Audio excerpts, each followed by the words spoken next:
Bom dia a todas e a todos. Estamos começando hoje mais um webinário de apresentação do Boletim Covida, o 7º. Agora estreamos aqui. E dessa vez com o tema Direitos Reprodutivos em Debate. Eu queria começar abrindo, agradecendo a todo mundo que está aqui presente hoje, nesta manhã de São João, conosco, que dedicaram um tempinho para estar aqui. E especialmente diante de um tema tão importante e urgente, que é a gente pensar nos direitos reprodutivos nessa pandemia de Covid-19. Estão hoje presentes para conversar sobre esse tema aqui com a gente, Naya Hortelã, pós-doutoranda do SIDAX Fiocruz, Flávia Pileco, da Faculdade de Medicina da Universidade Federal de Minas Gerais, Aline Rocha, também pesquisadora associada do SIDAX Fiocruz, e, por fim, Lígia Gabriele, pesquisadora do Instituto de Saúde Coletiva da Universidade Federal da Bahia. Para começar a conversa, temos aqui um dos editores do Boletim Covida, Elza Pereira Júnior, que também é coordenador executivo, um dos coordenadores executivos da Rede Covida.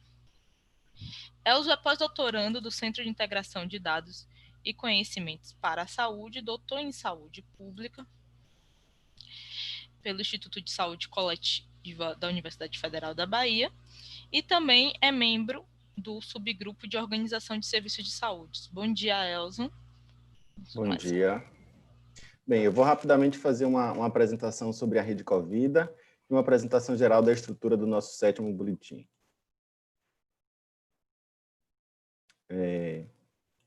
Vocês conseguem ver minha tela aí?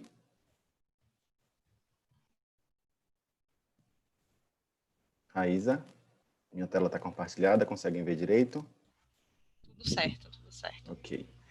Bem, então, em linhas gerais, a Rede Covida Ciência, Informação e Solidariedade é um projeto de colaboração científica e multidisciplinar focado na pandemia de Covid-19. A gente considera a Rede Covida uma resposta de um conjunto de pesquisadores e profissionais de comunicação que se uniram para tentar enfrentar a pandemia de Covid-19, apoiando a tomada de decisão dos gestores e também oferecendo um conjunto de informações científicas confiáveis a partir de diversas frentes de trabalho, que envolve o monitoramento dos casos, modelos matemáticos para entender o comportamento da epidemia e de um conjunto de saberes reunidos por cientistas de diversas áreas de conhecimento que conformam um grupo de síntese de evidências científicas. Basicamente, os objetivos da Rede Covida são esses 4. Monitorar a epidemia, e para isso a gente tem um painel no nosso site, o painel da Rede Covida, com dados atualizados sobre casos, sobre óbitos, para o país inteiro, para estados e para municípios. A gente também tem um grupo que é responsável pela construção desses modelos matemáticos, que servem para tentar avaliar o comportamento dessa epidemia em tempo real e avaliar também quais são as projeções, os cenários futuros dessa epidemia. Há um grande grupo de síntese de evidências científicas para fazer uma sumarização desses estudos em tempo real, identificando quais são os achados mais importantes que podem auxiliar na tomada de decisão em diferentes abordagens, tanto no campo da gestão e da organização dos serviços de saúde, quanto orientar as ações de vigilância epidemiológica, e também tem um grupo de aspectos clínicos e terapêuticos que pode fornecer evidências diretamente relacionadas ao cuidado das pessoas diagnosticadas com Covid-19. E também temos um grande grupo de profissionais da comunicação que é responsável por atuar nessa divulgação de evidências científicas e tentamos fazer isso em diferentes formatos, em diferentes canais de comunicação e para diversos públicos.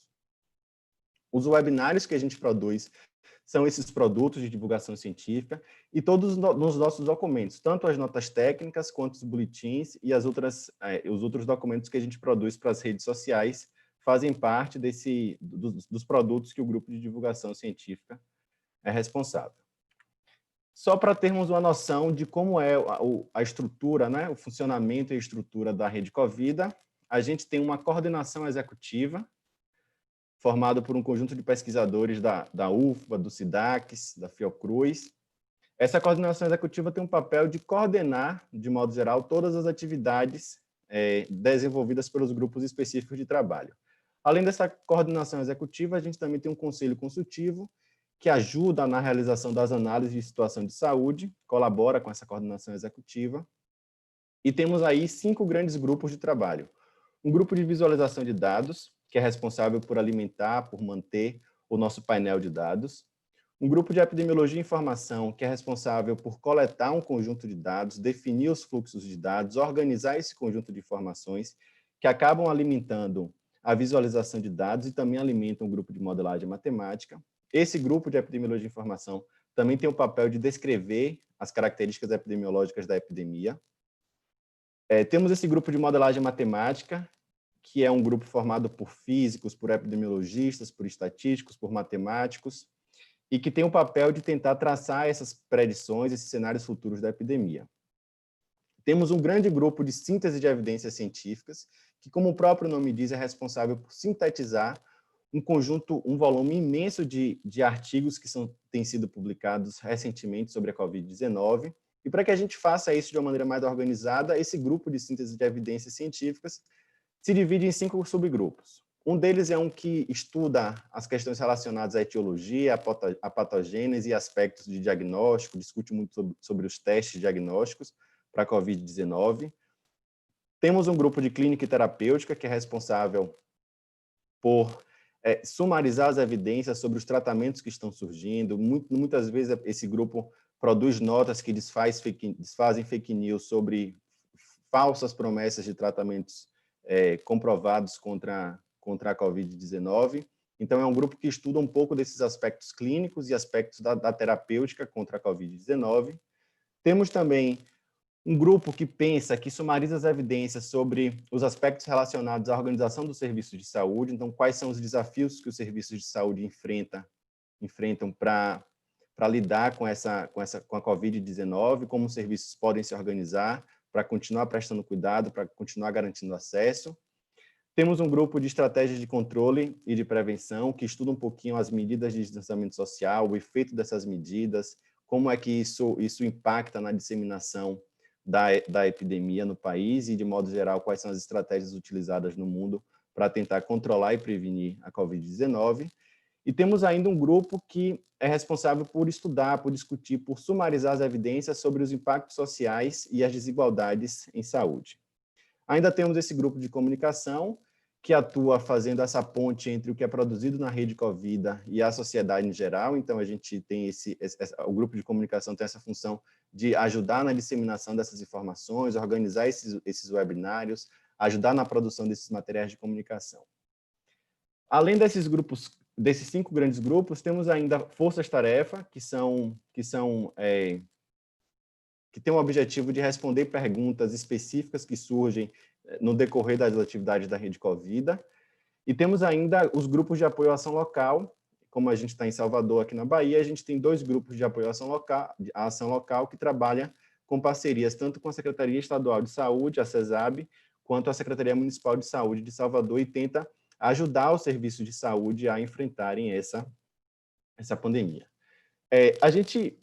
Os nossos produtos são os mais diversos possíveis, e hoje aqui a gente está lançando um dos principais produtos da Rede Covida, que é o Boletim da Rede Covida. Esse é o nosso 7º boletim, e tem como tema Saúde e Direitos Reprodutivos no Cenário da Covid-19. Ele vai ser apresentado em mais detalhes pelas autoras, mas, de modo geral, nesse boletim a gente vai discutir um pouco sobre esses direitos reprodutivos durante a pandemia, as questões relacionadas à saúde reprodutiva, as questões relacionadas ao pré-natal, à transmissão vertical e ao parto. Também discutimos algumas questões relacionadas à atenção pós-natal e à amamentação no cenário da Covid-19. E, por fim, sempre os nossos boletins trazem considerações finais e recomendações para a tomada de decisão. Nesses nossos boletins, a gente também aponta outros produtos que foram desenvolvidos pelos pesquisadores da Rede Covida durante a última quinzena. E para esse boletim, a gente destacou três produtos. A gente fez um breve comentário sobre 3 produtos que já estão lá para acesso no site da Rede Covida, que é um produto sobre Covid-19, implicações para a segurança alimentar e nutricional no Brasil. É uma nota técnica. Tem também uma nota técnica que já está no site da Rede Covida sobre o uso da ivermectina, na verdade, indicando que a ivermectina não deve ser indicada para o tratamento da Covid-19. E também temos um relatório, um sumário de evidências sobre o uso da telemedicina em tempos de pandemia. Então, eu convido a vocês a acessarem o nosso boletim, acessarem o nosso site e acompanharem nossas produções. Muito obrigada, Elzo. Reforçando mais uma vez, nosso site é o covid19br.org. O 7º boletim já está disponível na íntegra, né? Aqui a gente está dando, né? A gente sempre faz esses webinários de lançamento dos boletins, são webinários curtos, de no máximo 1 hora, e que a gente traz mesmo uma degustação, né, do que vocês vão encontrar no documento. Então, também é um momento, né, para conversar um pouco com as autoras e tal, caso vocês queiram fazer perguntas, né? Mas é realmente um webinário muito curto que a gente tem para poder fazer a apresentação desse produto. Agora, para poder apresentar, né, as informações contidas no boletim, né, com base no relatório maior, que é o relatório homônimo, né, Saúde e Direitos Reprodutivos no cenário da Covid-19, temos uma das autoras do grupo, que é Nayá Hortelã. Nayá possui doutorado e mestrado em ciências nas áreas de nutrição e saúde pública e epidemiologia pela Faculdade de Saúde Pública da USP e graduação em nutrição pela Universidade Federal de Ouro Preto. Atualmente, ela é pós-doutoranda em epidemiologia no Centro de Integração de Dados e Conhecimentos para a Saúde, trabalhando com avaliação de impacto do programa Bolsa Família sobre a prematuridade infantil. Na rede Covida, ela integra o subgrupo Estratégia de Síntese de Evidências de Estratégias de Controle e Prevenção. Muito obrigada, Nayá, por ter aceitado o nosso convite de estar aqui hoje. E pode começar. Muito obrigada, Isa. Então, eu vou apresentar para vocês o tema desse 7º boletim da rede, que é Saúde e Direitos Reprodutivos no cenário da Covid-19, e que ele foi baseado num relatório que nós elaboramos e que também está disponível já publicado no site da rede. Não passou.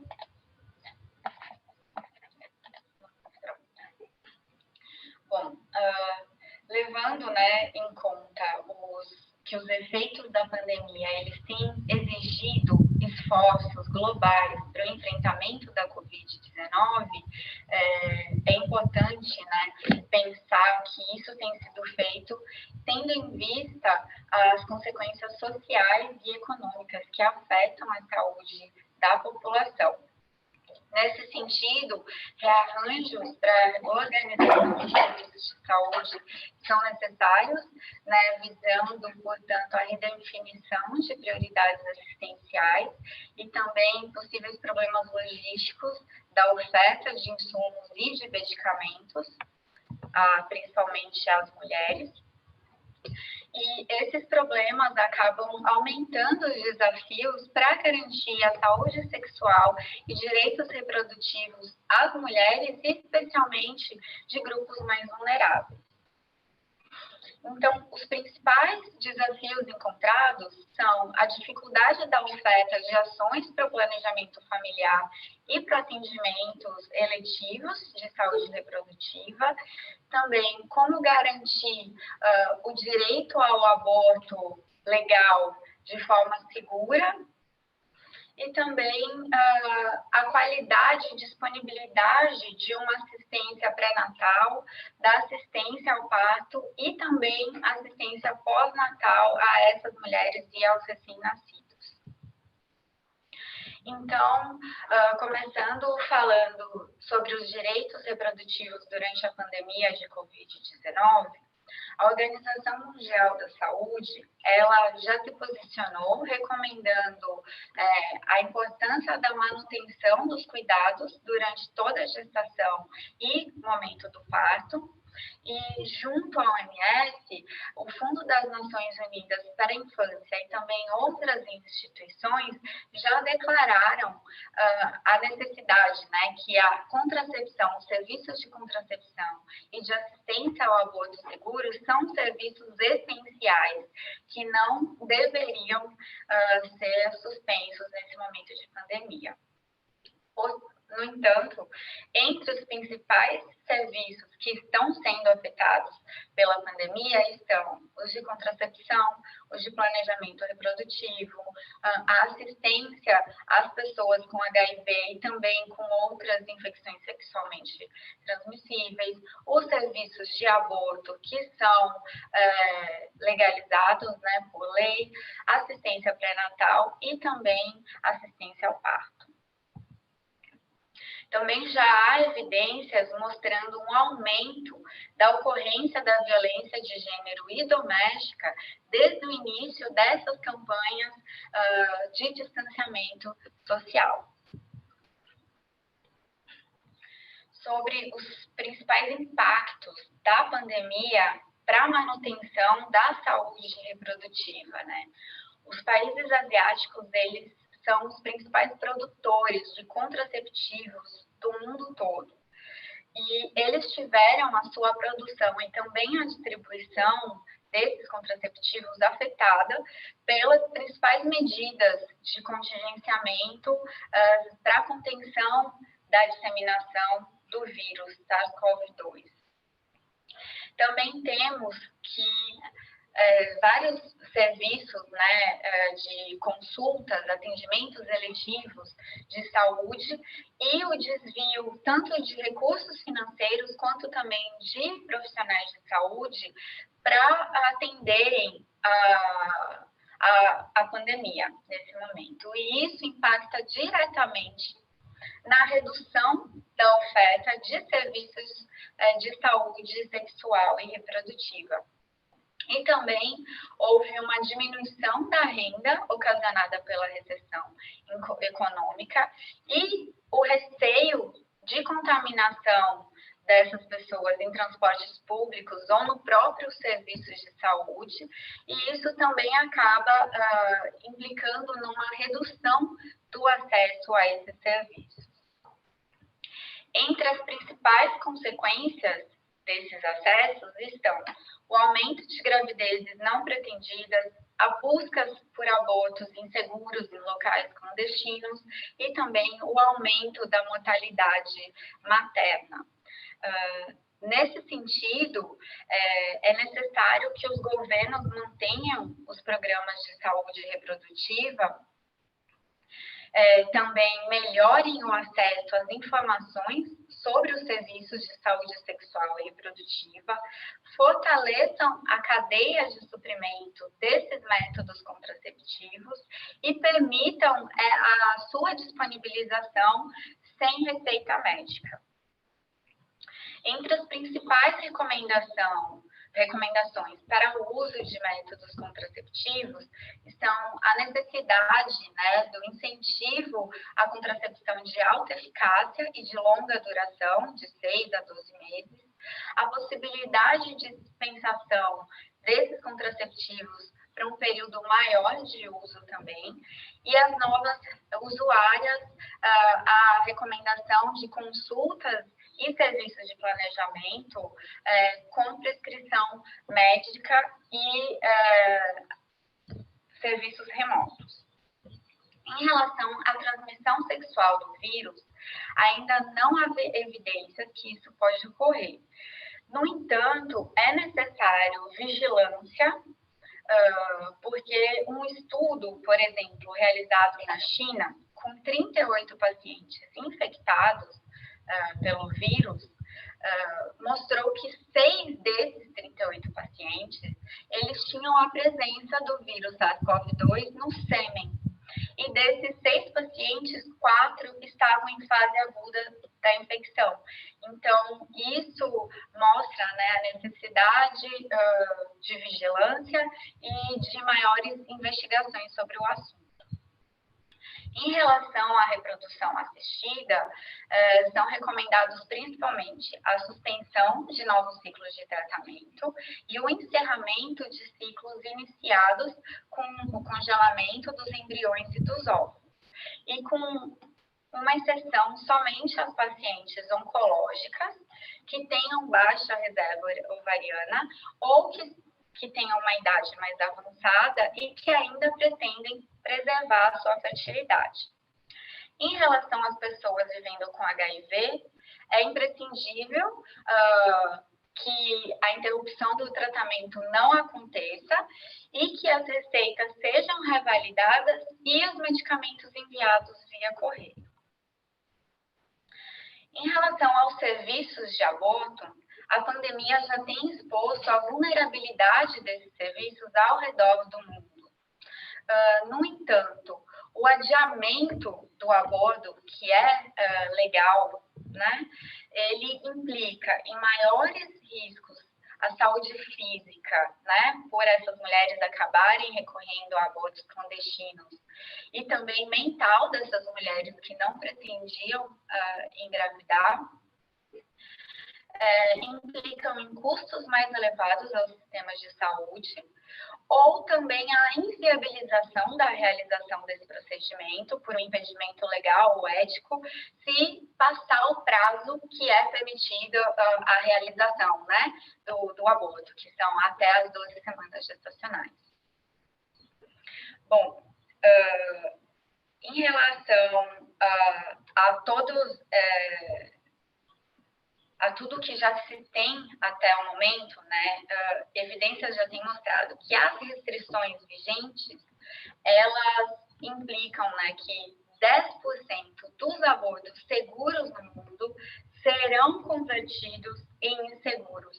Isso representa um adicional de mais de 3 milhões de abortos inseguros e 1.000 mortes maternas para o período de 1 ano.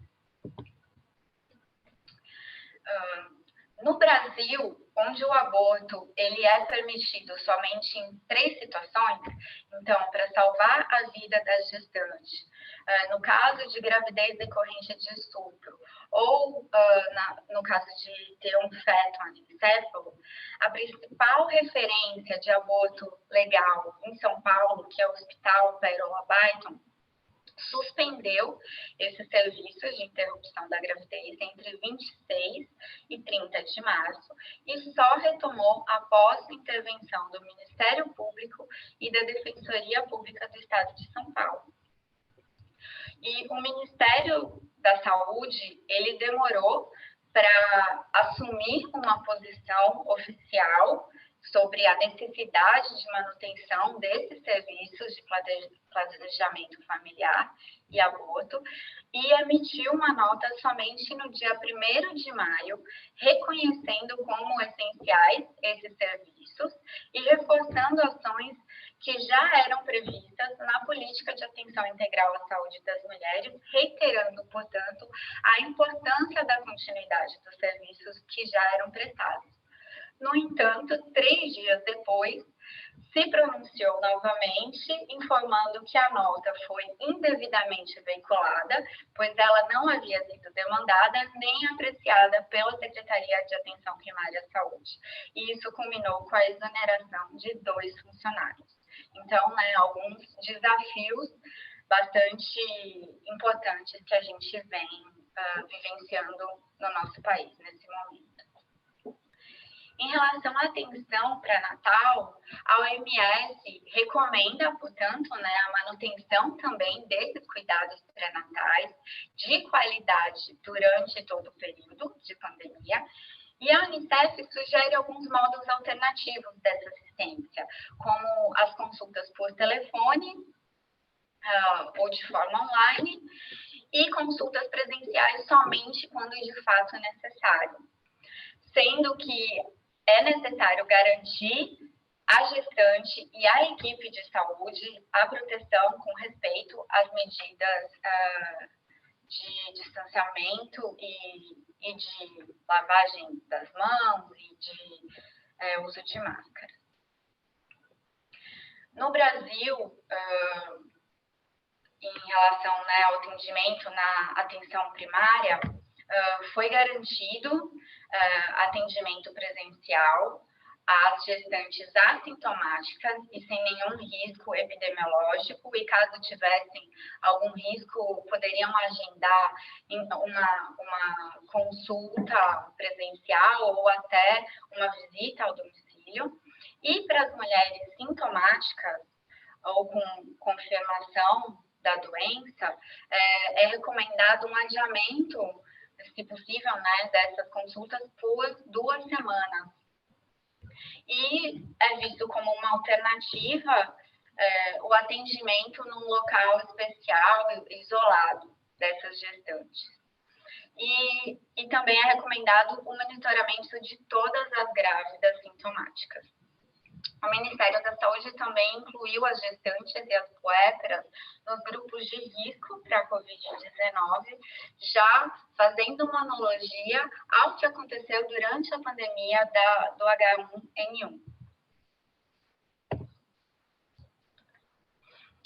Uma atenção ainda mais especial deve ser dada a todas as gestantes que exercem atividades nos serviços essenciais, principalmente as trabalhadores da saúde que estão na linha de frente, que estão particularmente expostas. E essas profissionais deveriam ser afastadas dos seus lugares de trabalho em qualquer fase da gestação. Meu Deus do céu, desculpa. Apesar de inúmeros estudos indicarem que mulheres grávidas não têm Covid-19, né, não têm quadros mais graves do que a população em geral, dados recentes já têm mostrado o contrário. Um estudo mostrou que quando gestantes e puérperas infectadas foram comparadas às mulheres não grávidas, essas mulheres infectadas tinham um risco de 5,4 vezes maior de precisar de UTI e 4 vezes maior de precisar de ventilação mecânica invasiva. Um outro estudo mostrou que grávidas negras e pertencentes a outras minorias com Covid tiveram mais chance de aproximadamente 4,5 vezes de serem internadas por SARS-CoV-2 que outras mulheres.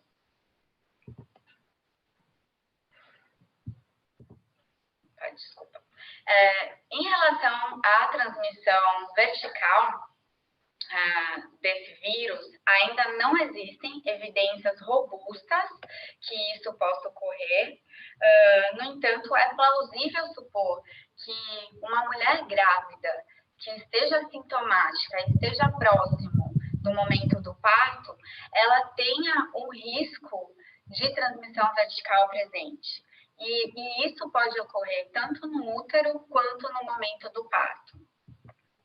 Foram encontrados 16 estudos que avaliaram a possibilidade de transmissão vertical, sendo que o número de indivíduos testados variou de 3 a 243, e entre esses 16 estudos, 4 indicaram uma possibilidade de transmissão vertical. No entanto, é necessário mencionar que esses estudos têm limitações importantes, como o pequeno número amostral, o fato da maioria das pacientes terem sido expostas somente no terceiro trimestre da gestação. Então, não se sabe ainda se essa infecção pode ter sido transmitida no primeiro ou no segundo trimestre de gravidez. E também, se isso ocorrer, não se tem ideia quais seriam as consequências ao concepto. Por isso, é necessário investigar os efeitos sobre a transmissão do tempo entre o início dos sintomas e o nascimento ou tipo de parto, e também saber se o vírus ele pode danificar a placenta, porque isso representaria um elo importante dessa transmissão vertical. Em relação à assistência ao parto ainda, a Organização Mundial da Saúde recomenda a todas as mulheres, independente de terem ou não Covid, uma experiência de parto segura e digna, com respeito à parturiente e à posição de parto pretendida, a presença de acompanhante, uma comunicação clara da equipe de saúde e também estratégias de alívio das dores do parto. É importante mencionar que a indicação do tipo de parto não deve se modificar em pacientes com a Covid-19. Então, a cesariana ela só deve ser praticada com a justificativa com justificativa médica, no caso de sofrimento fetal, trabalho de parto prolongado ou alguma deterioração da condição materna. No entanto, tem-se visto que as mulheres grávidas infectadas, elas têm sido mais suscetíveis a cesarianas e a complicações obstétricas, como aborto, pré-eclâmpsia, ruptura prematura da membrana, contrações irregulares, natimortalidade e óbito materno. E, principalmente em relação aos óbitos maternos, é muito importante investigar qual é essa relação com a Covid-19, né? Levando em conta todas as desigualdades no acesso aos serviços de saúde que acabam estando mais presentes nas mulheres, né, em situações de maior vulnerabilidade, e também, como eu já comentei, em relação à escassez dos serviços prestados por conta dessas medidas de contingenciamento. E também é necessário investigar os motivos que levam ao aumento da prematuridade dos filhos nascidos de mulheres infectadas com a Covid-19. Outro ponto a se destacar aqui é a necessidade de atenção sobre a transmissão hospitalar do vírus, com a necessidade de abordagens e estratégias que possam minimizar a disseminação desse vírus entre as mulheres, seus familiares e as equipes de saúde, ao mesmo tempo que esses serviços garantam a assistência de qualidade no momento do parto e também ao recém-nascido. Só destacando que um estudo mostrou que um hospital em Wuhan estimou uma transmissão hospitalar de pessoa a pessoa em 41% dos casos, o que é algo bastante desafiador, né? Agora, falando do último ponto, né, sobre a atenção pós-natal. O atendimento, nesse momento, ele continua sendo fundamental e recomendado para estar acompanhando a saúde e desenvolvimento dessas crianças, mesmo durante esse momento de pandemia. Segundo instituições como o CDC, a Federação Internacional de Ginecologia e Obstetrícia e a Unicef, fazem parte do cuidado com o neonato a realização de consultas remotas. Também os pais precisam adotar todas as medidas preventivas de higienização e de distanciamento social. E no caso de mães infectadas, é necessário um cuidado ainda maior com a higiene do local e durante todo o contato com a criança. Bom, o Ministério da Saúde no Brasil não indica uma triagem laboratorial para investigação de Covid-19 em recém-nascidos assintomáticos de mulheres sintomáticas ou com infecção confirmada para Covid. E também comentar que o uso de máscaras para crianças menores de 2 anos é extremamente contraindicado por conta do risco de causar um sufocamento ou asfixia, se essa máscara acabar sendo deslocada e bloquear as vias nasais e boca dessa criança. Trazendo algumas evidências sobre o leite materno de mulheres com infecção confirmada por Covid-19, o aleitamento materno ele é reconhecido internacionalmente como a melhor forma de alimentação infantil e por seus inúmeros benefícios a curto e longo prazo, tanto para a mulher, para a criança e para a sociedade como um todo. E nesse sentido, se acredita que os benefícios da amamentação superam quaisquer riscos de transmissão desse vírus. Por isso, e também pelo fato de que a amamentação é eficaz, particularmente contra doenças infecciosas, também de que não houve transmissão de outros tipos de coronavírus através do leite materno, e supondo, né, que anticorpos específicos para esse vírus acabam passando para a criança após alguns dias do início da amamentação. E isso pode acabar modulando a expressão clínica da infecção infantil. E também que não há nenhuma evidência até o momento de transmissão do vírus SARS-CoV-2 pelo leite materno de mulheres infectadas.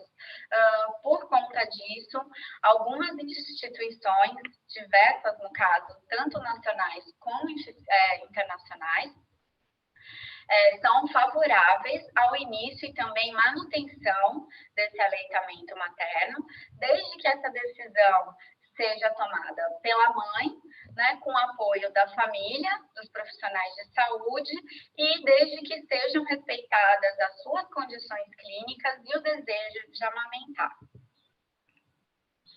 Bom, em alguns casos, a separação temporária entre mãe e recém-nascido, ela pode ser necessária e prudente por conta do grau de sintomas dessa mãe, mas é importante deixar bem claro à mãe e à família que essa separação ela pode interferir no vínculo precoce estabelecido entre a mãe e filho, também no estabelecimento da lactação, e pode favorecer o desenvolvimento de estresse emocional pós-parto, tanto às mães quanto aos recém-nascidos.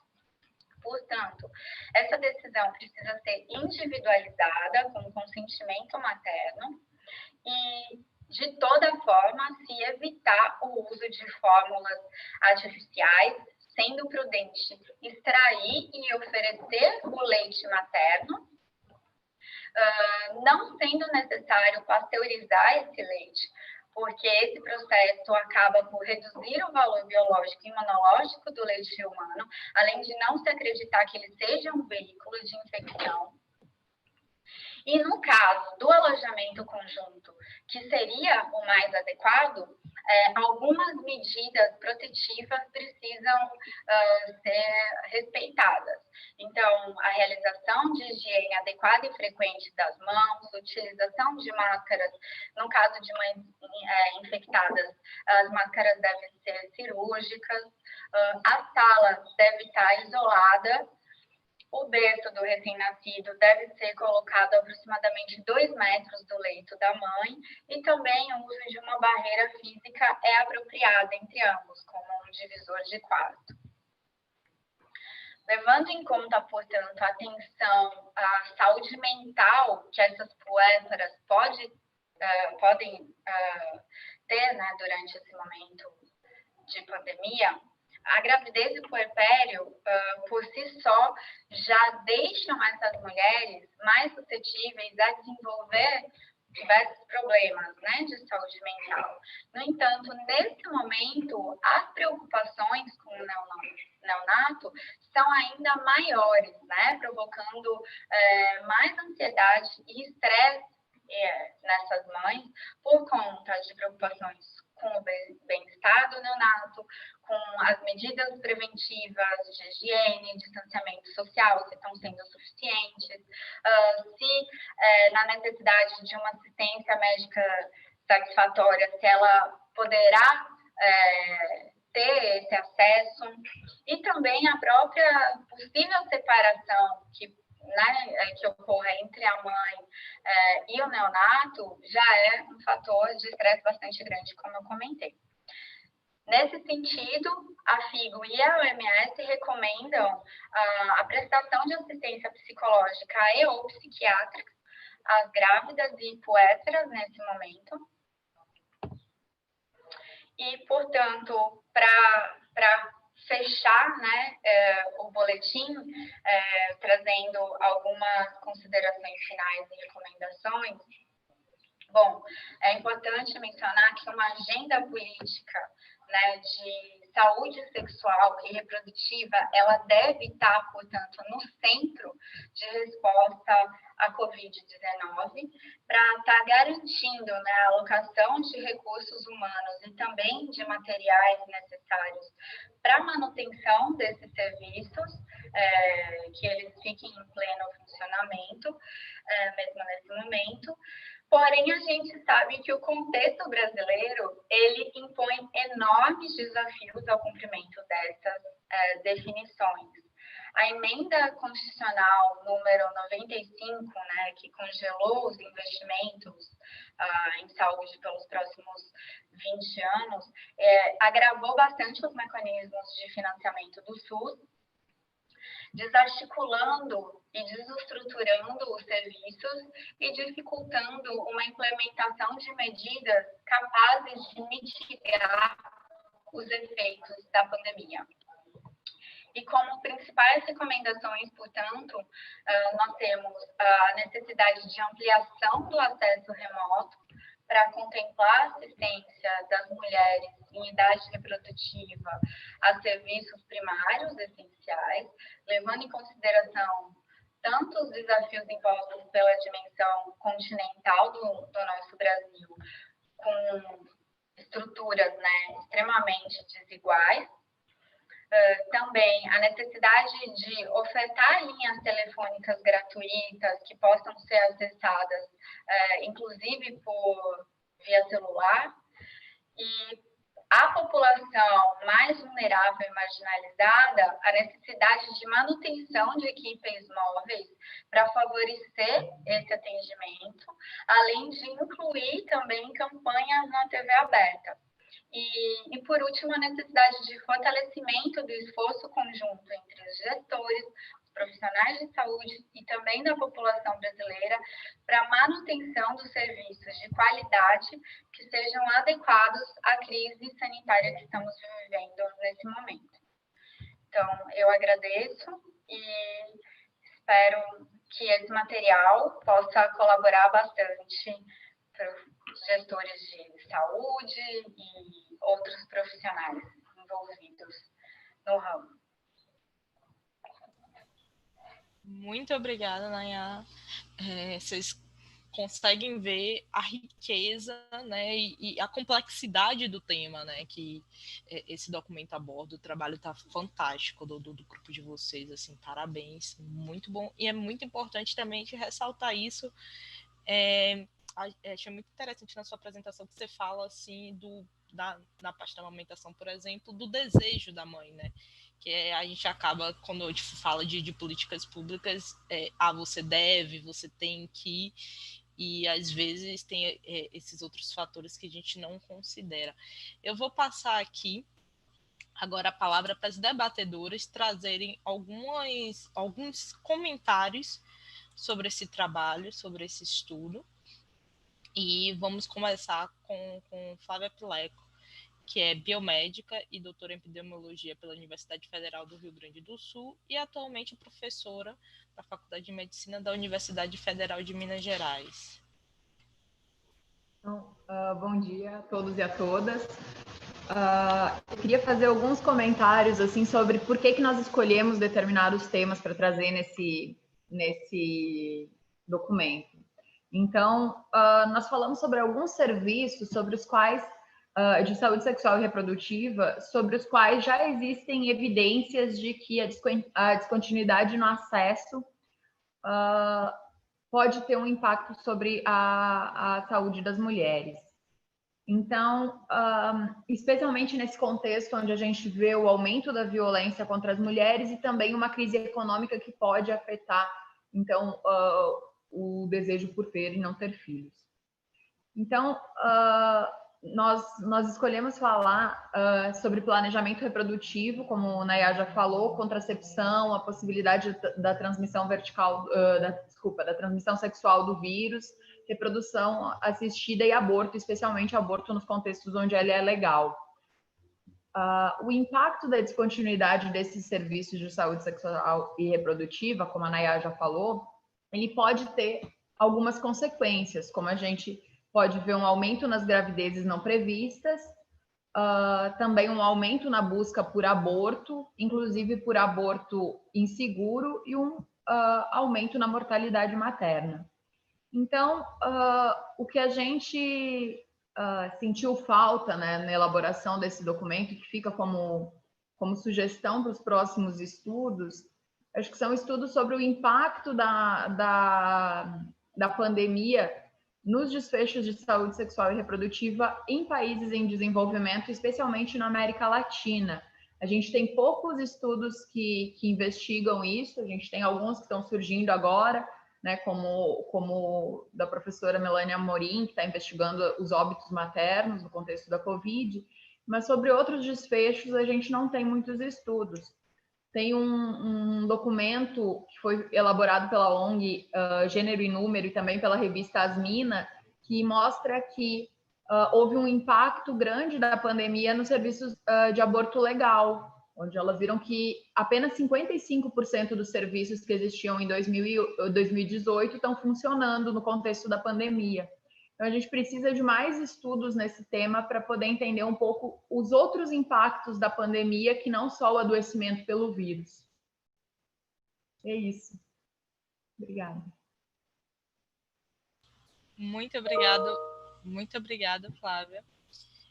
Agora eu vou passar a palavra para Aline Rocha, que é nutricionista formada pela Universidade Federal do Recôncavo da Bahia e mestre e doutoranda em Alimentos, Nutrição e Saúde pela Universidade Federal da Bahia, também pesquisadora do SIDAX. Aline? Olá, gente, bom dia. Eu gostaria só de ressaltar um pouco mais, né, o tema da transição vertical pelo SARS-CoV-2. Como a Nayá já trouxe na sua apresentação, ainda não existem, né, evidências robustas acerca da transmissão do Covid-19, e enfatizar também que dos estudos que a gente sintetizou no boletim, a maioria desses estudos, eles não observaram qualquer indício da transmissão vertical do SARS-CoV-2. Porém, alguns outros estudos, né, 4 estudos especificamente, já mostram a possibilidade dessa transmissão vertical. Então, um estudo realizado em Wuhan, ele mostrou que 6 neonatos que foram avaliados, foi encontrada a presença de anticorpos no soro desses neonatos, mostrando aí uma possível transmissão vertical. Outros 2 estudos também, eles conseguiram observar a presença do RNA do vírus nas amostras coletadas, e um outro estudo também conseguiu observar, né, com um estudo realizado por pesquisadores franceses, conseguiu observar a presença do PCR positivo. Então, mostrando aí, né, que esse estudo, que não está claro ainda, totalmente esclarecida essa relação, se existe ou não a transmissão vertical, mas é importante a gente enfatizar que esses estudos que foram realizados, eles foram, na sua maioria, realizados com amostra pequena e realizados nas mulheres no seu 3º trimestre, né? Devido à transmissão estar em curso, até o momento só foi possível realizar esses estudos em mulheres que se encontram no 3º trimestre. E daí a gente enfatiza a importância de mais estudos também que venham avaliando a possibilidade dessa transmissão vertical nas mulheres no seu 1º trimestre, no seu 2º, e também continuidade desses estudos em mulheres que estão no 3º trimestre, para avaliar realmente se existe a possibilidade de transmissão vertical, qual é o impacto dessa transmissão nos neonatos. Ressaltando também a necessidade de estudos que avaliem se existe a transmissão vertical no momento do parto, e também se o vírus ele é capaz de danificar a placenta, né? Que, como a Nayá trouxe, é um elo importante aí de transmissão vertical. Então, a gente observa que ainda existe uma lacuna muito grande acerca desse tema, e a gente ressalta realmente, enfatiza a necessidade de mais estudos sobre a temática. Acho que é isso. Muito obrigada, Aline. E agora, por fim, passaremos a palavra para a pesquisadora Lídia Gabriele, médica, ginecologista e obstetra, doutora em saúde pública pelo Instituto de Saúde Coletiva da Universidade Federal da Bahia, atualmente pesquisadora associada do Instituto de Saúde Coletiva da UFBA, integrante também do MUSA, que estuda gênero e saúde. Lígia. Bom dia a todos e a todas. Gostaria de agradecer a participação nesse webinário e dizer da minha alegria de participar, não só da Rede Covida, mas deste grupo de pesquisadoras tão eficientes e competentes, que foi uma delícia trabalhar com elas. Eu gostaria de dizer que a gente ainda tem muito trabalho pela frente e que eu fiquei muito feliz não só do processo, como do resultado deste trabalho. Em relação ao tema que nós estudamos, eu gostaria de salientar que eu considero importante mesmo ressaltar como as desigualdades sociais ficaram evidenciadas nessa pandemia. Eu queria falar sobre essas desigualdades e como elas impactam o nosso tema. De uma maneira geral, elas aqui e ali apareceram na apresentação de Nayá, na apresentação de Flávia e na de Aline, mas eu gostaria de focar nessa questão das desigualdades sociais. E foram desigualdades de todo tipo, na possibilidade de fazer distanciamento social, na possibilidade de fazer teletrabalho, na manutenção dos empregos, na possibilidade do sustento durante esse período. A lista é muito grande, mas essa lista certamente inclui o acesso aos serviços de saúde, ao acesso oportuno dos serviços de saúde de qualidade. E isso não só no Brasil, mas no mundo todo. Nos Estados Unidos, por exemplo, a gente pôde observar que pessoas negras morreram de Covid-19 proporcionalmente muito mais do que pessoas brancas. E no Brasil, pessoas adoeceram e morreram mais no Norte e Nordeste do que no Sul e Sudeste. Isso é uma evidência assim, que grita como a desigualdade influencia na possibilidade de adoecer e de morrer pela Covid. Então, essa desigualdade não passou em branco no que diz respeito às grávidas e aos desfechos obstétricos. No Reino Unido, por exemplo, como Nayá citou, mulheres grávidas negras ou de outras minorias étnicas tiveram mais de 4 vezes mais chance de serem internadas, o que mostra como elas desenvolveram, quer dizer, o que mostra diretamente que elas desenvolveram formas mais graves da doença. Tá? E, por outro lado, é muito intrigante porque que os relatos, os primeiros relatos de morte materna foram feitos, mortes maternas relacionadas à Covid-19, foram feitos em países de baixa e média renda, como Irã, México e Brasil. No Brasil, a gente já tinha, no final de maio, mais mortes maternas contabilizadas pelo próprio Ministério da Saúde do que em todos os outros 8 países juntos, aqueles que relataram mortes maternas. Então, naquele momento, no dia 29 de maio, parece que eram 36 mortes maternas. No início eram 20 mortes maternas, rapidamente foram contabilizadas 36 mortes maternas, já estamos em torno de 62 mortes maternas. Para vocês terem ideia, nos outros 8 países que relataram até o final de maio, foram somente 19 mortes maternas nos 8 países juntos. Então, isso é uma coisa inadmissível, gritante, que requer que nós nos debrucemos sobre esse tema de modo a nos empenhar em decifrar e tentar evitar que isso aconteça. Boa parte dessas mulheres, porque muitos desses registros são feitos através da própria mídia, boa parte dessas mulheres são usuárias do SUS e tiveram que peregrinar horas ou dias por um atendimento, segundo esses relatos.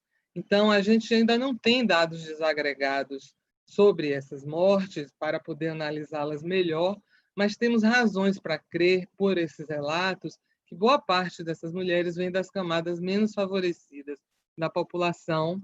São mulheres que não têm acesso oportuno ao serviço de saúde e que podem ser mais expostas por serem trabalhadoras de serviços essenciais.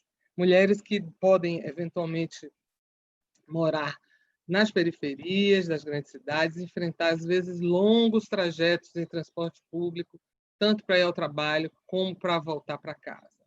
Isso, ao meu ver, é uma das principais, gera e embasa uma das principais recomendações desse boletim, que diz respeito à radicalização da proteção às gestantes durante a pandemia, todas, que devem ser afastadas das atividades laborais em qualquer fase da gravidez. Como a Aline falou, nós não sabemos ainda, por exemplo, se há efeitos da Covid sobre a gravidez no primeiro trimestre. A Aline e Nayá também falou.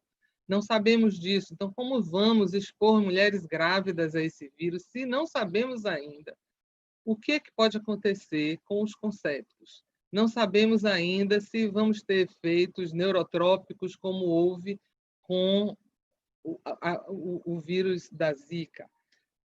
Não sabemos nada sobre isso e, portanto, temos que usar o princípio de precaução, de protegê-las desse tipo de desfecho. Então, se as mulheres podem trabalhar no seu domicílio, que o façam, né?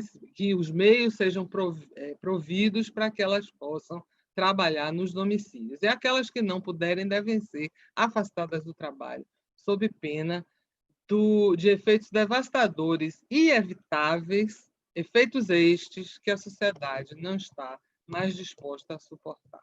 É muito importante que a gente se lembre disso nesta e em outras pandemias, para que nós possamos, eu acho que para que nós possamos tomar atitudes precoces em outros surtos que porventura venham a ocorrer.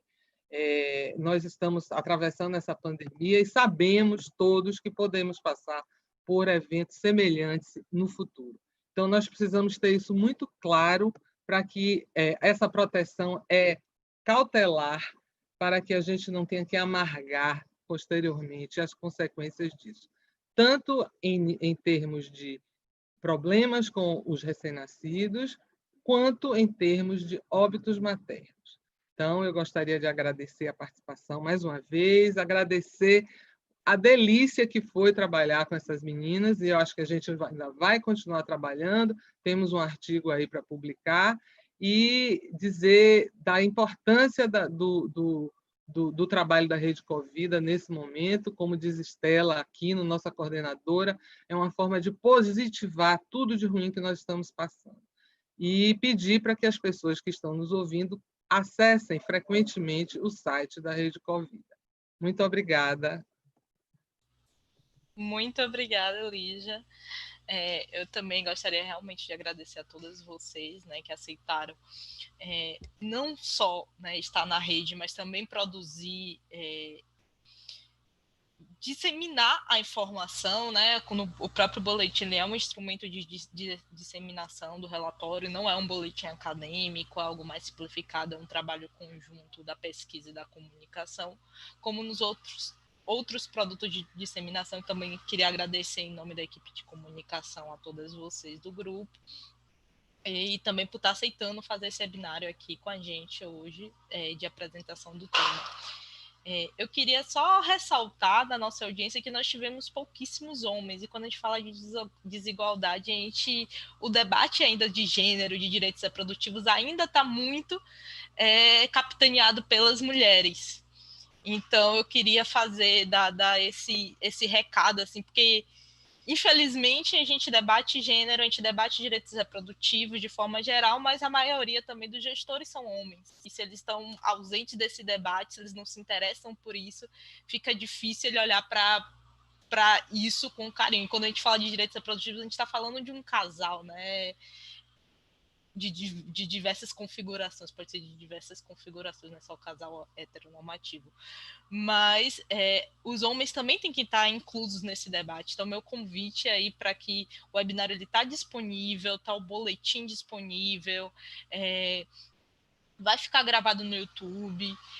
Amplifiquem, a gente tem produzido materiais mais curtos, vídeos, áudios, tem as redes sociais da Rede Covida, e aí eu queria fazer um convite a cada um de nós aqui como multiplicadores desse tema, multiplicadores, principalmente também para essa parcela masculina da população. Então, fica aí meu agradecimento especial. Inclusive, vocês, é um prazer estar aqui mais uma vez trazendo a 7ª edição do Boletim da Rede Covida. Muito obrigado. Eu abro agora, se alguém quiser agradecer e fazer um comentário final.